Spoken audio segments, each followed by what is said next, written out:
ಎಲ್ರಿಗೂ ನಮಸ್ಕಾರ. Welcome back to Bhagya creation. ಯಾರ್ಯಾರು ಹಾಗೆ ನಮ್ಮ ಚಾನಲ್ ನೋಡ್ತಾ ಇದ್ದೀರಾ ದಯವಿಟ್ಟು ಸಬ್ಸ್ಕ್ರೈಬ್ ಮಾಡ್ಕೊಳ್ಳಿ. ನನ್ನ ವಿಡಿಯೋ ಇಷ್ಟ ಆದರೆ ಒಂದು ಲೈಕ್ ಕೊಡಿ. ನಾನಿವತ್ತು ಹಳಸಿನ ಹಣ್ಣಿನ ಹಲ್ವಾ ಮಾಡ್ತಾಯಿದ್ದೀನಿ. ಅದಕ್ಕೆ ನಾನು ಬೀಜ ಎಲ್ಲ ತೆಗೆದ್ಬಿಟ್ಟು ಕಟ್ ಮಾಡಿ ಇಟ್ಕೊಂಡಿದ್ದೀನಿ. ಸ್ವಲ್ಪ ಬಾದಾಮಿ ಗೋಡಂಬಿನ ಕಟ್ ಮಾಡಿ ಇಟ್ಕೊಂಡಿದ್ದೀನಿ. ಸ್ವಲ್ಪ ಏಲಕ್ಕಿ ಪುಡಿ ಮತ್ತು ಜಾಯಿಕಾಯಿ ಪುಡಿ. ನಾನಿಲ್ಲಿ ಶುಗರ್ ಅದರಲ್ಲಿ ಜಾಸ್ತಿನೇ ಇದೆ ಹಳಸಿನ ಹಣ್ಣಲ್ಲಿ, ಹಾಗಾಗಿ ನಾನು ಒಂದು ಚಿಕ್ಕ ಬೌಲಲ್ಲಿ ಶುಗರ್ ತೊಗೊಂಡಿದ್ದೀನಿ. ಮತ್ತು ಹಾಲು ಪೌಡರು ಒಂದು ಅರ್ಧ ಬೌಲಷ್ಟು, ಮತ್ತು ತುಪ್ಪ ಇಷ್ಟಿದ್ರೆ ಸಾಕು. ಬಟ್ ಹಾಲು ಪೌಡ್ರು ನೀವು ಬೇಕು ಅಂದರೆ ಹಾಕ್ಕೊಳ್ಳಿ, ಇಲ್ಲಾಂದರೆ ಸ್ಕಿಪ್ ಮಾಡ್ಕೋಬೋದು.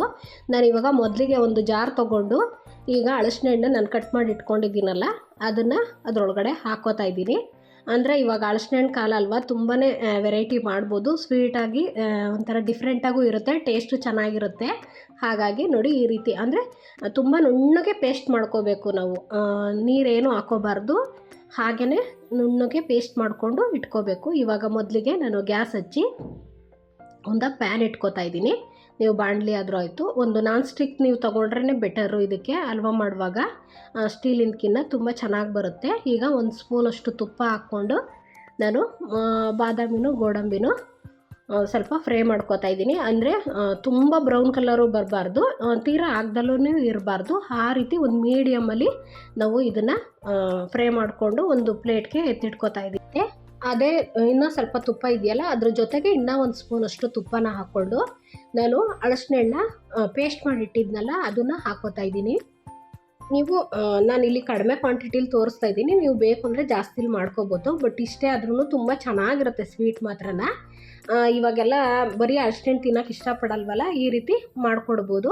ಇದನ್ನು ನೋಡಿ ತುಪ್ಪದಲ್ಲಿ ಚೆನ್ನಾಗಿ ಮಿಕ್ಸ್ ಮಾಡ್ಕೋಬೇಕು. ಮತ್ತು ಉರಿನೂ ಅಷ್ಟೇ, ತುಂಬ ಉರಿ ಇಟ್ಕೊಂಡು ನಾವು ಈ ರೀತಿ ಮಿಕ್ಸ್ ಮಾಡ್ಕೋಬಾರ್ದು. ಚೆನ್ನಾಗಿ ಒಂದು ಮೀಡಿಯಮ್ ಫ್ಲೋಲಿ ಇಟ್ಕೊಂಡು ನೋಡಿ ಸ್ವಲ್ಪ ತುಪ್ಪ ಹಾಕ್ಕೊಳ್ಳಿ, ಜಾಸ್ತಿ ಬೇಡ. ಯಾಕೆಂದರೆ ಅದು ನೀರಿನಂಶ ಏನಿರುತ್ತೆ ಮತ್ತು ಅದ್ರ ಫ್ಲೇವರ್ ಏನಿರುತ್ತೆ ಅದು ಸ್ವಲ್ಪ ಅಂದರೆ ಹಸಿ ಹಸಿ ವಾಸನೆ ಇರೋದೆಲ್ಲ ಹೊರಟೋಗ್ಬೇಕು. ಆ ರೀತಿ ನಾವು ಚೆನ್ನಾಗಿ ಇದನ್ನು ಈ ರೀತಿ ಕೈಯಾಡ್ತಾನೆ ಇರಬೇಕು, ಇಲ್ಲಾಂದರೆ ತಳ ಸೀದೋಗ್ಬಿಡುತ್ತೆ. ಹಾಗಾಗಿ ನೀವು ಒಂದು ನಾನ್ ಸ್ಟಿಕ್ ಪ್ಯಾನಲ್ಲಿ ಮಾಡಿದ್ರೆ ಬೆಟರು. ನೋಡಿ ಇವಾಗ ಚೆನ್ನಾಗಿ ಹಸಿ ವಾಸನೆ ಹೋಗೋವರೆಗೂ ನಾನು ಅದನ್ನು ಫ್ರೈ ಮಾಡಿಬಿಟ್ಟು ಇವಾಗ ಶುಗರ್ನ ಹಾಕೋತಾ ಇದ್ದೀನಿ. ಅಂದರೆ ಇದು ಹಳಸಿನ ಹಣ್ಣು ತುಂಬಾ ಸ್ವೀಟ್ ಇದೆ, ಹಾಗಾಗಿ ನಾನಿಲ್ಲಿ ಶುಗರ್ನ ಒಂದು ಚಿಕ್ಕ ಬೌಲಲ್ಲಿ ಹಾಕೋತಾ ಇದ್ದೀನಿ. ಅಂದರೆ ಒಂದು 4 ಟೇಬಲ್ ಸ್ಪೂನಷ್ಟು ಮಾತ್ರ ಇದೆ.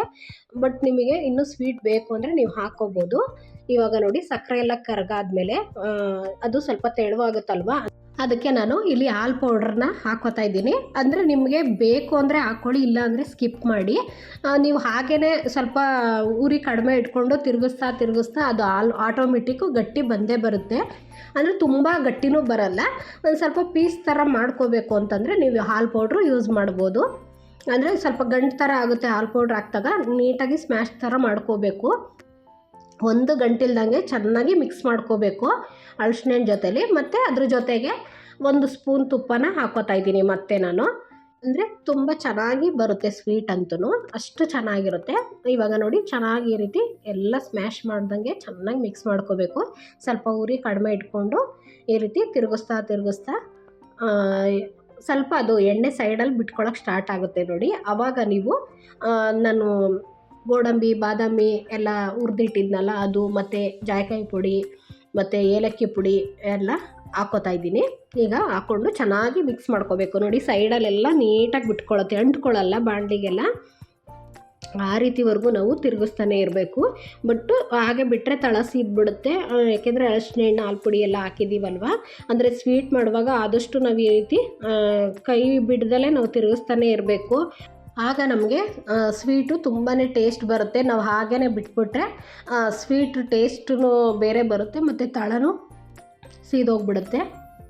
ನೋಡಿ ಎಷ್ಟು ನೀಟಾಗಿ ಸೈಡಲ್ಲೆಲ್ಲ ಎಣ್ಣೆ ಬಿಟ್ಕೊಂಡು ಎಷ್ಟು ಫಿನಿಶಿಂಗಾಗಿ ಬಂದಿದೆ ಸ್ವೀಟು, ತುಂಬ ಚೆನ್ನಾಗಿರುತ್ತೆ. ಇವಾಗ ನೋಡಿ ಇವಾಗ ಆಗಿದೆಯಲ್ಲ, ಗ್ಯಾಸ್ ಆಫ್ ಮಾಡಿಬಿಟ್ಟು ನಾನಿವಾಗ ಒಂದು ಪ್ಲೇಟ್ಗೆ ಒಂದು ಸ್ಪೂನಷ್ಟು, ಅಂದರೆ ನಾನಿಲ್ಲಿ ಕಾಯಿಸಿಲ್ಲ, ಸ್ವಲ್ಪ ಹಾಗೇ ಗಟ್ಟಿದೇ ಹಾಕ್ಕೋತಾ ಇದ್ದೀನಿ.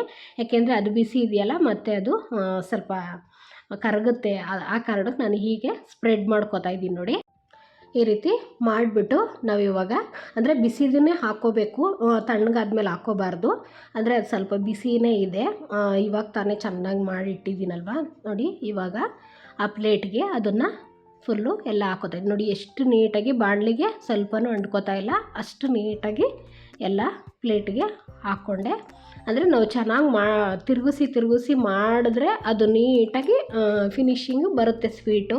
ನಾವು ಸ್ವೀಟ್ ಮಾಡುವಾಗ ತುಂಬ ಹುಷಾರಿಂದ ಮಾಡಬೇಕು, ಆವಾಗಲೇ ನಮಗೆ ಫಿನಿಶಿಂಗ್ ಬರೋದು ಮತ್ತು ಚೆನ್ನಾಗೂ ಇರುತ್ತೆ ಟೇಸ್ಟು. ನೋಡಿ ಈ ರೀತಿ ಪ್ಲೇಟಿಗೆ ಎಲ್ಲ ಫುಲ್ ಹರಡ್ಬಿಟ್ಟು ಇದನ್ನು ನೀವು ಫ್ರೀಝರಲ್ಲಿಟ್ಟು ಆಮೇಲೆ ಬೇಕಾದ್ರೂ ಕಟ್ ಮಾಡ್ಕೋಬೋದು. ನಾನಿಲ್ಲಿ ಒಂದು ಸ್ವಲ್ಪ ತಣ್ಣಗಾಗಿದೆ, ತುಂಬ ತಣ್ಣಗಾಗಿಲ್ಲ, ಇನ್ನೂ ಸ್ವಲ್ಪ ಬಿಸಿ ಇದೆ, ಆಗಲೇ ನಾನು ಕಟ್ ಮಾಡ್ತಾಯಿದ್ದೀನಿ. ಯಾಕೆಂದರೆ ಡ್ರೈ ಫ್ರೂಟ್ಸು ನೀವು ಮೇಲ್ಗಡೆ ಬೇಕಾದರೂ ಹಾಕ್ಕೊಂಡು ಮಾಡ್ಕೋಬೋದು, ಕಟ್ ಮಾಡಿಬಿಟ್ಟು ಆಮೇಲೆ ಮೇಲ್ಗಡೆ ಹಾಕ್ಕೊಂಡು ಪ್ರೆಸ್ ಮಾಡ್ಬೋದು. ನಾನು ಮುಂಚೆನೇ ಹಾಕಿದ್ದೀನಲ್ವ, ಹಾಗಾಗಿ ನಾನು ಇವಾಗ ಕಟ್ ಮಾಡ್ತಾಯಿದ್ದೀನಿ. ಅಂದರೆ ಕಟಿಂಗು ಅಷ್ಟೇ ನೀಟಾಗಿ ಬರುತ್ತೆ, ಬಟ್ ಸ್ವಲ್ಪ ತಣ್ಣಗಾಗಬೇಕು ಅಷ್ಟೇ, ಪೀಸು ಅಷ್ಟೇ ನೀಟಾಗಿ ಬರುತ್ತೆ ಪೀಸು.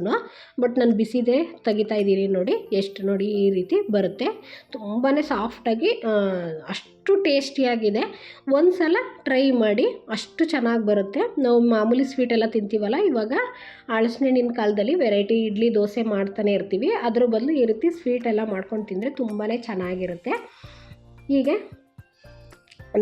ನಮ್ಮ ಚಾನಲ್ನ ಸಪೋರ್ಟ್ ಮಾಡಿ, ಸಬ್ಸ್ಕ್ರೈಬ್ ಮಾಡ್ಕೊಳ್ಳಿ, ಶೇರ್ ಮಾಡಿ, ಕಮೆಂಟ್ ಮಾಡಿ. Thank you for watching.